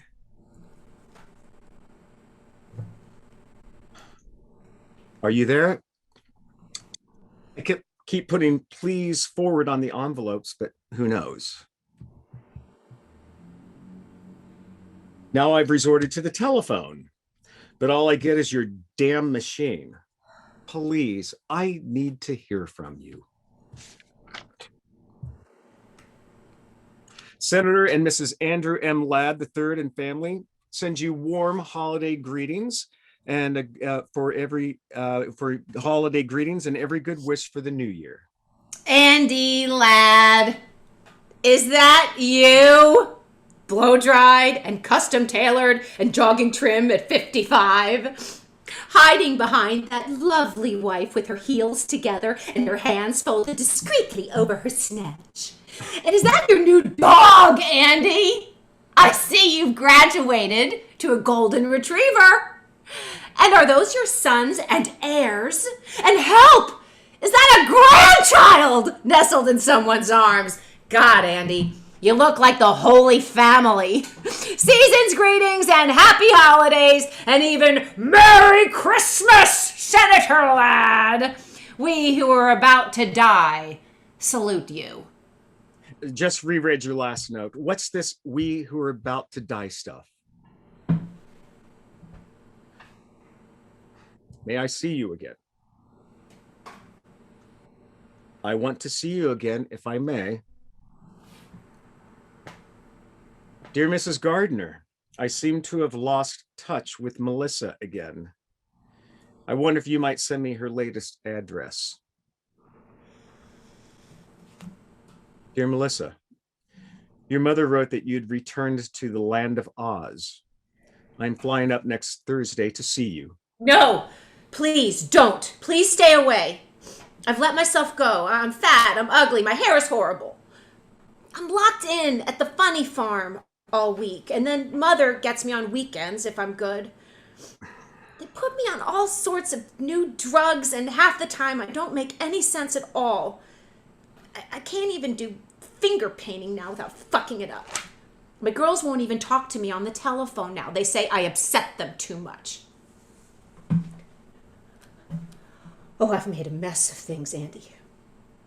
I've made a total ghastly mess. I don't like life anymore. I hate it. Sometimes I think that if you and I had just... But please just stay away, Andy. Please. Arriving Saturday morning, we'll meet you at your mother's. Don't. I don't want to see you. I won't be there. I'll be gone, Andy. I swear. I'll be gone. Dear Mrs. Gardner, I think the first letter I ever wrote to you was accepting an invitation for Melissa's birthday party. Now I'm writing you again about her death. I want to say a few things on paper I couldn't say at her funeral, both when I spoke and when we talked afterwards. As you know, Melissa and I managed to keep in touch with each other most of our lives, primarily through letters. Even now, as I write this letter to you, I feel I'm writing it also to her. Ah, you're in your element now, Andy. We had a complicated relationship, she and I, all our lives.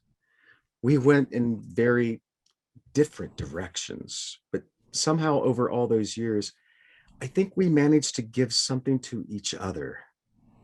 Melissa expressed all the dangerous and rebellious feelings I never dared admit to. Now he tells me. And I like to think that I gave her some sense of balance. Balance? Oh, well, I give up. Have it your way, Andy. Balance.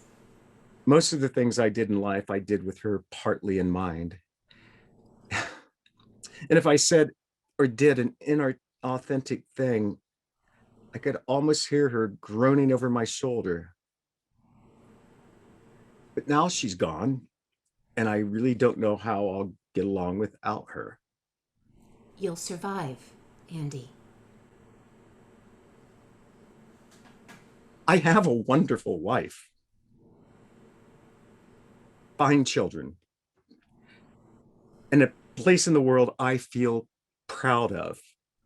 But the death of Melissa suddenly leaves a huge gap in my life. Oh, now, Andy. The thought of never being able to write to her, to connect to her, to get some signal back from her fills me with an emptiness, which is hard to describe. Now, Andy, stop. I don't think there are many men in this world who have had the benefit of such a friendship with such a woman. But it was more than a friendship, too. I know now that I loved her.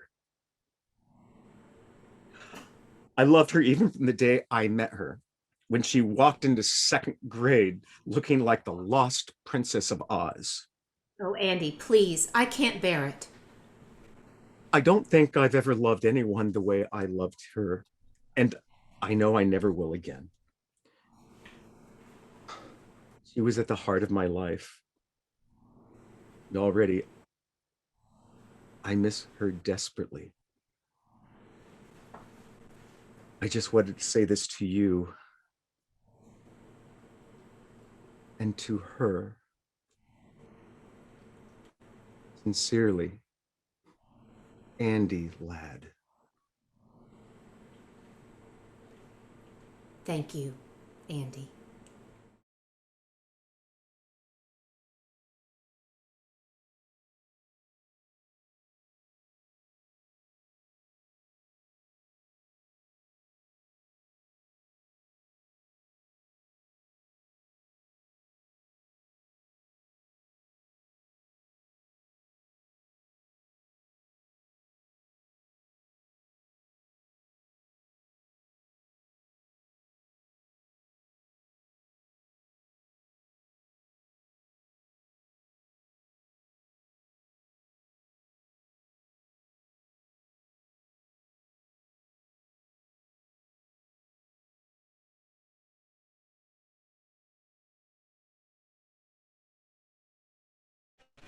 Hello, everybody.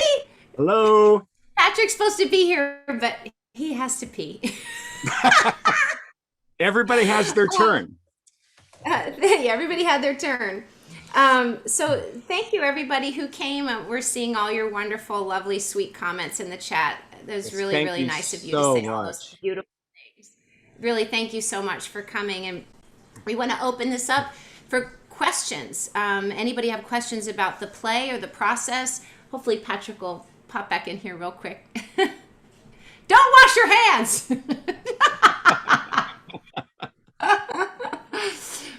I'm seeing all these people I know and love so much.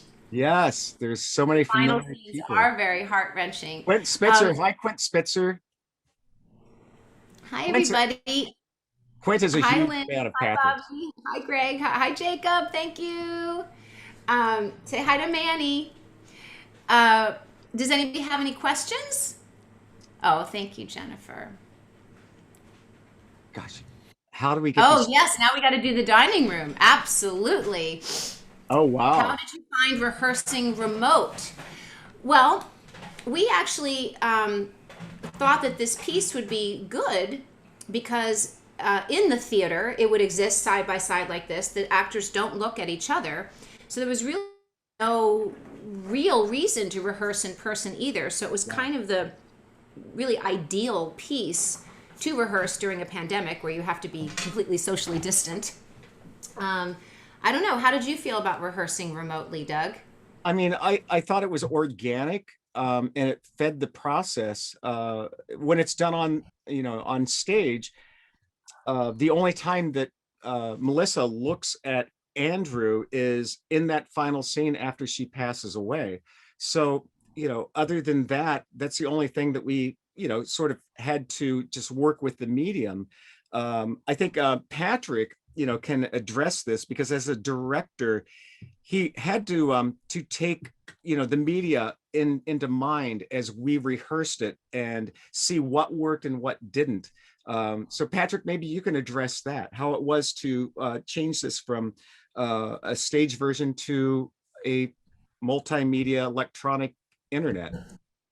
Well, I think the main thing in this case is the lack of an audience response because the play is very, very funny. And Gurney is a master at setting up a laugh line and landing the punchline. And so it would be delightful to do it in front of a live audience so that the actors could experience that back and forth. I think the audience in this particular play is really the third character. And and I'm anxious to experience that with it. Bridget's asking me, how was it to work with Patrick in the director's role? I think you mean specifically because he's my husband, perhaps. Well, and Doug is our friend, so it's it's not strictly professional because obviously I have an intimate relationship with Patrick, and we're all very good friends. I love working with Patrick. He, frankly, is just one of the best, and so I just really, really trust him, and I trust the direction he's giving, and yeah, I just trust. I ask questions as I would any other director, and we were very good about not discussing things when Doug was not present. Like, we kept that boundary up, and yeah, I mean, we just treated it like as best we could. I was The just thing is, he does know me so intimately, so a lot of times Patrick can give me direction that, frankly, another director might not be able to do because he knows all my stories, he knows my history, he knows my inner world. So I always kind of find that it's a bit of a cheat. I just found it wonderful to have the opportunity and honor to be directed by Patrick Page.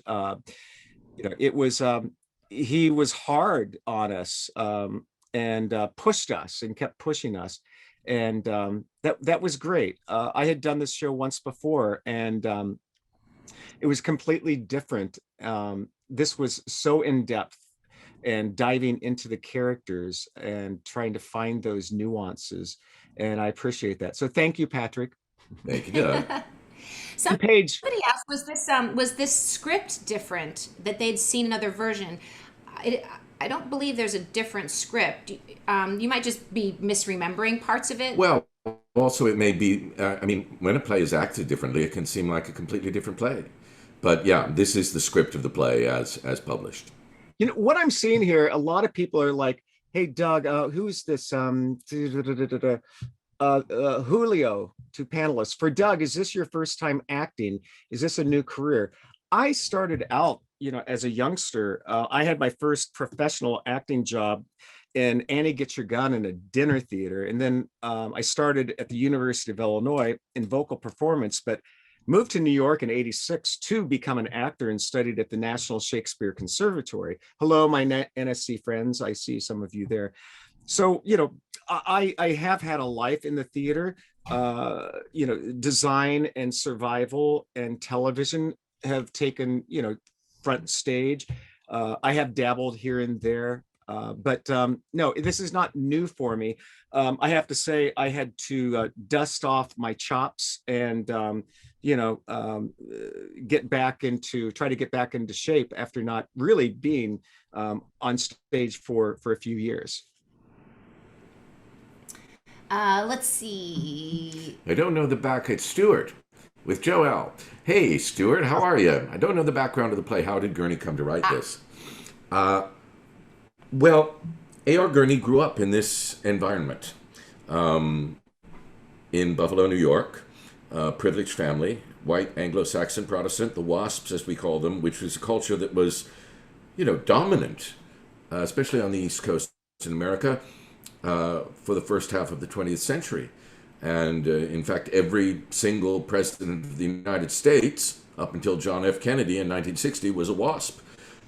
It was the power class, and he wrote about that class and the class dying out. And in all of his plays, in The Dining Room, in The Cocktail Hour, he deals with this culture and what it is now as the mores are changing, and he has a nostalgia for the good things about it, for the sense of duty and responsibility and loyalty and honor. And he has a critical eye as well for the way it could, push some people down, like Melissa. Melissa does not thrive in that culture. Andy does thrive. And this particular play, he actually started out to try to write a novel, or at least a short story, an epistolary short story, and he submitted it to the New Yorker as a short story novel.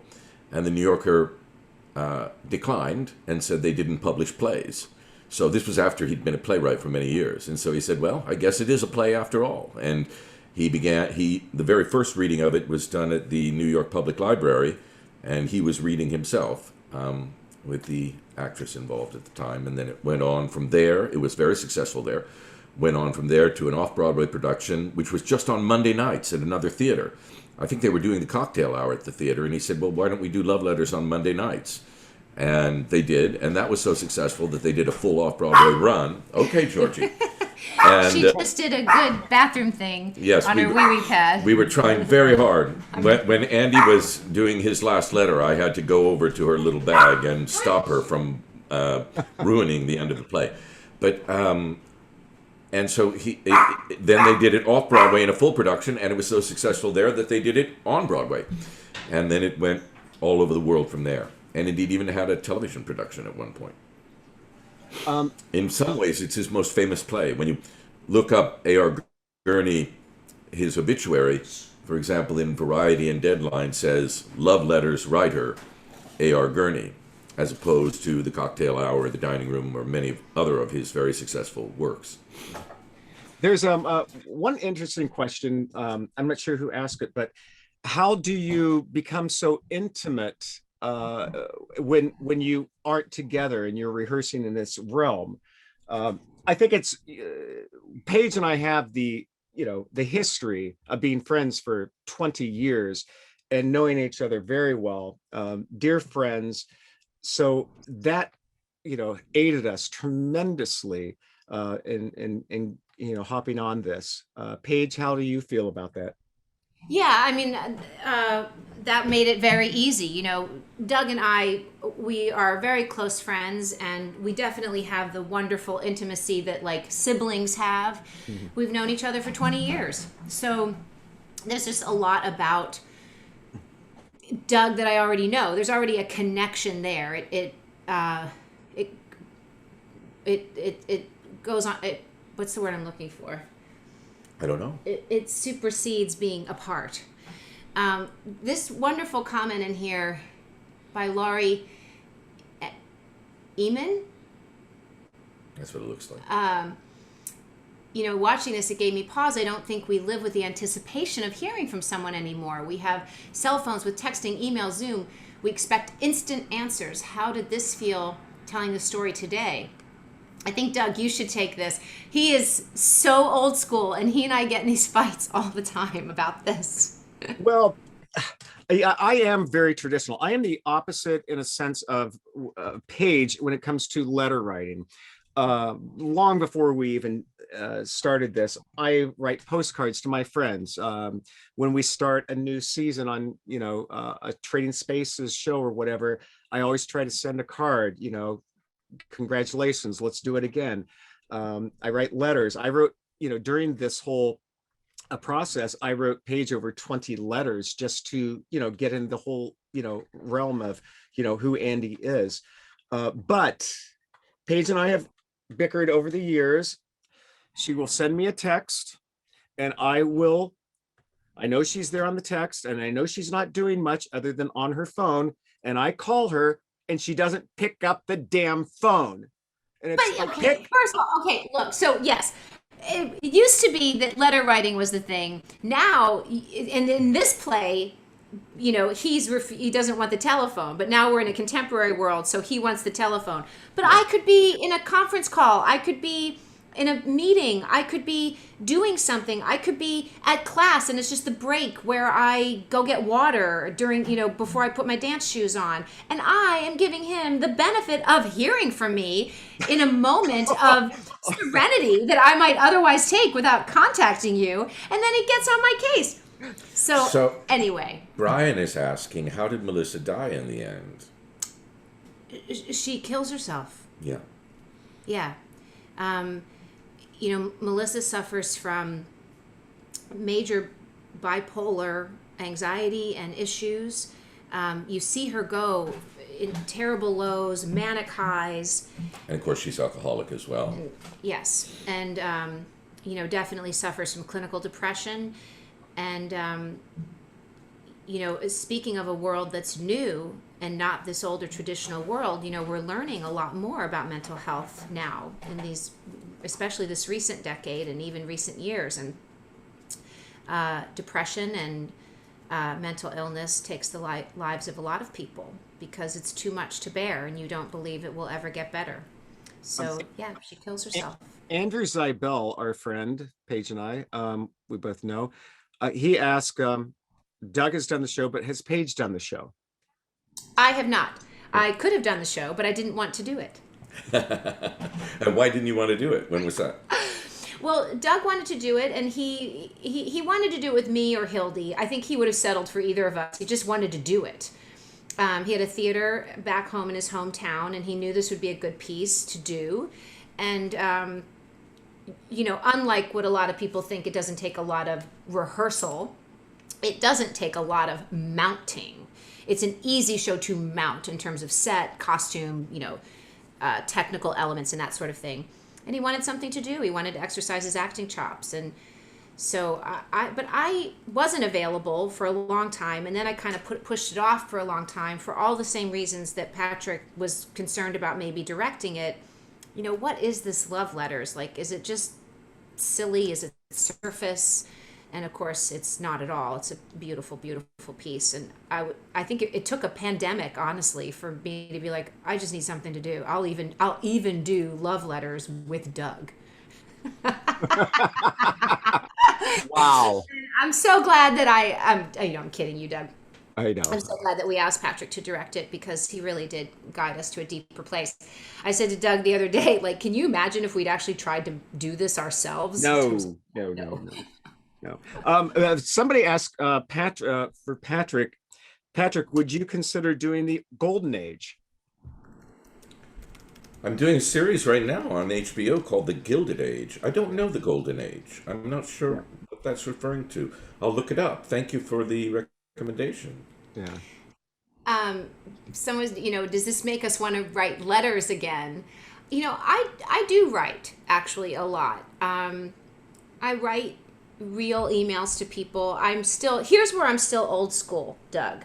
Okay. I do all proper grammar and punctuation even in my texts and in my emails. Everything's capitalized properly. I get extremely angry at autocorrect when autocorrect makes something wrong that I know is right. And I will even go back into the text and fix it with a little arrow. Because it's just like completely annoying to me if something is incorrect, and I've noticed.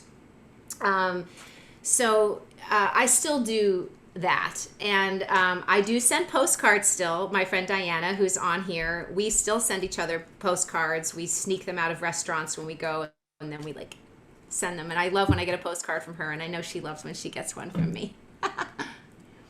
Oh, Dennis DePaul, hi. I loved when Paige removed her glasses as Melissa passed. That was Patrick's idea.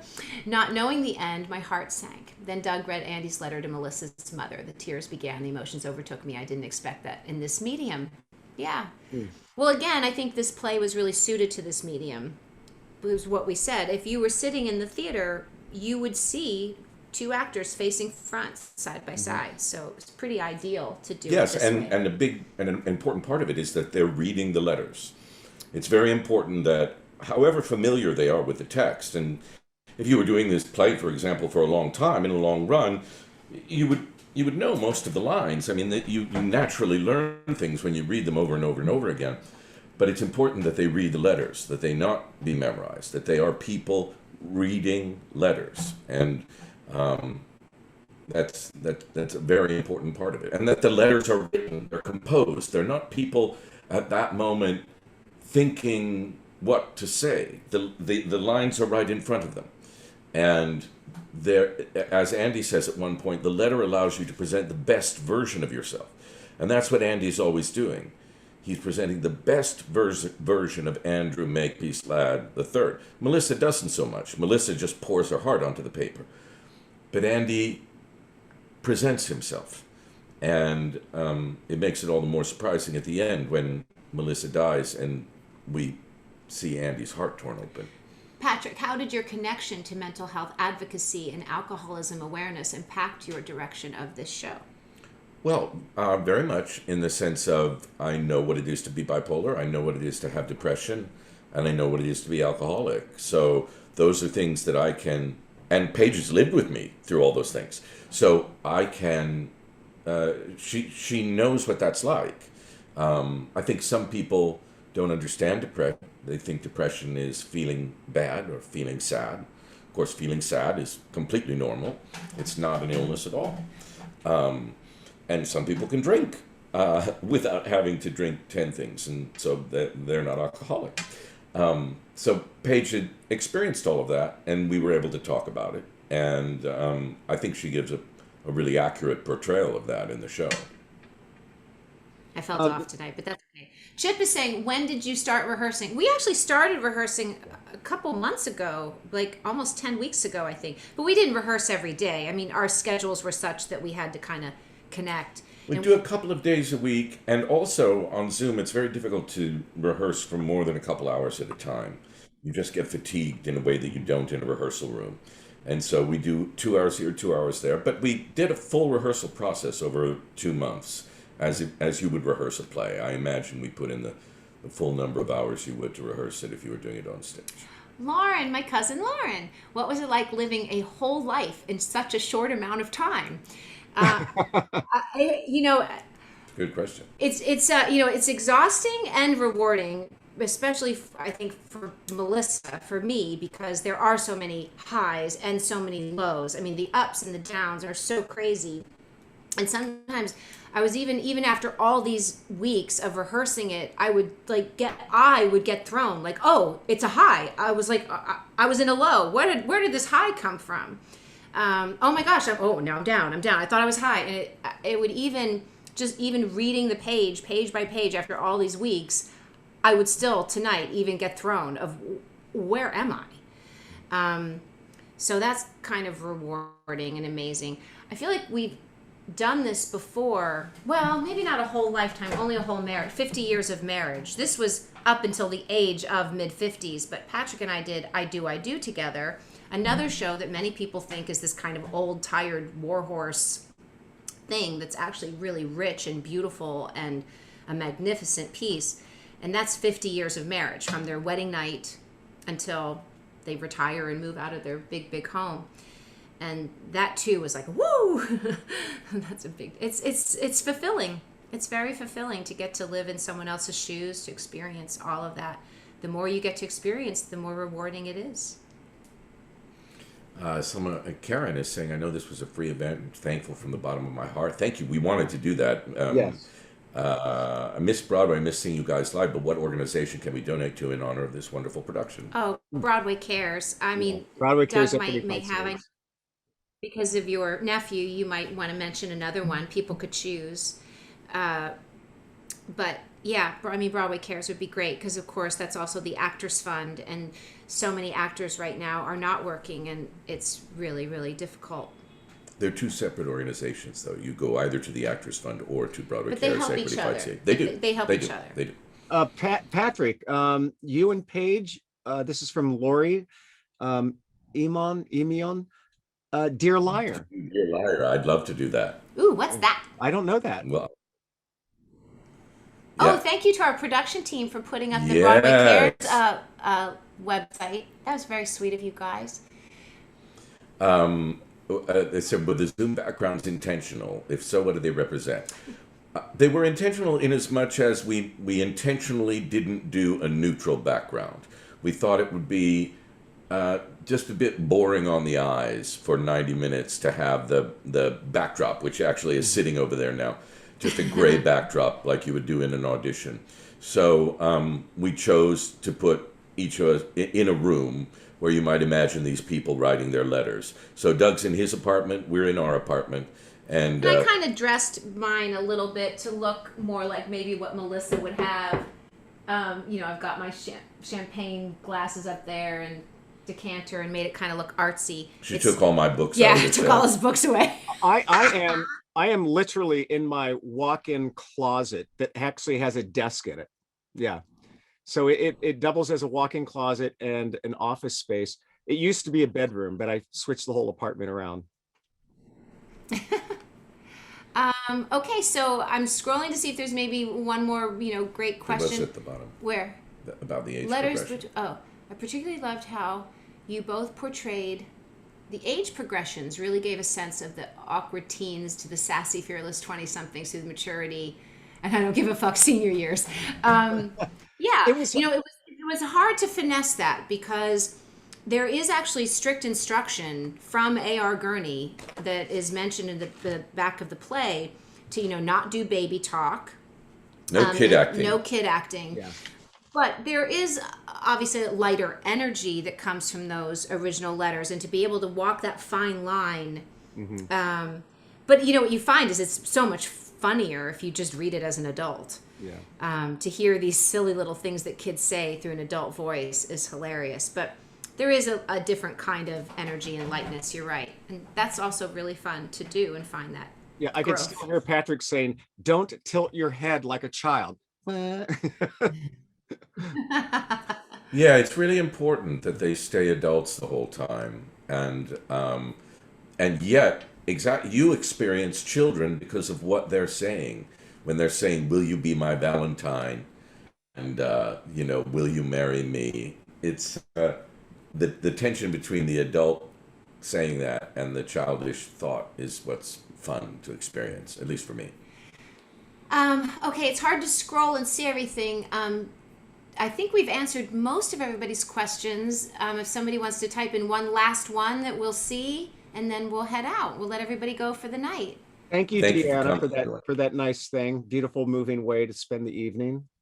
Thank you. Yeah, thank you guys so much for, really, all the kind comments are just, Yeah. they're so sweet. And There was so a lovely. question page that I think you'll have the answer to. I'm not sure. It said they loved watching this live. They'd like to recommend it to people. Will it be anywhere else? I believe we'll have a link that will get posted on my YouTube channel soon, maybe tomorrow. So you can do that. Oh. I'll post it in my social media. At Real Paige Davis, and Doug is Doug a at few different channels. Doug Wilson Designer, or whatever it is. Oh, thank you, Rod. We just had a message from Rod. Thank you, Rod Barry. Stoll. Thank you, Rod. Hey! Thank you, Fran. Thank you, Hi, all of hi, you. So everybody. many wonderful family and friends. Really great. Thank you, Where- everybody. And a big thank you to Keystone Pictures, our dear friend Rob Marish, who is just the Yes. greatest cameraman ever and who forced Morgan and Alex behind the scenes to run this thing for us tonight. We're so grateful to you Yes, absolutely. and really grateful to all of you who watched. That was really, really sweet. We had like 100 people watching, which is Wonderful. pretty good for Yeah. like a Zoom Saturday night. That's a full off-Broadway theater. Thank you That's very much. right. That's right. So thank you, everybody. I'm going to let everybody go now. I don't want to keep everybody forever. Yeah. We could stay here and chat constantly. Thank you, everybody. I saw all of you. I saw all your names, and it just warmed my heart so much. Thank you so Have a great much. evening. We appreciate Write it. letters. Write letters. Send a Love you, Doug. postcard. Bye-bye, Love Paige. you. Bye, Love you. Allison. Tell your dad I said hi and your sister. Rachel. Hi, Rachel Weinstein. Hey. Hey, Good hey, night, hey. Jackie. Thank you so much. Night, Dennis. Colton Burns, just Paul. Thank you, Allison. Allison. Wonderful. Thank you, guys. Thank you, thank you, thank you. Thank you. Well, we don't have the power to end it, Alex and Morgan. You do. Okay, on the count of 3, Doug, we'll leave, okay? Okay. Love you guys. Wait, I One. gotta get, Oh, hold on. they're still coming in. All the good. So they're all so sweet. Thank you so Oh, much. thank you. Okay, you ready? 1, 2, 3.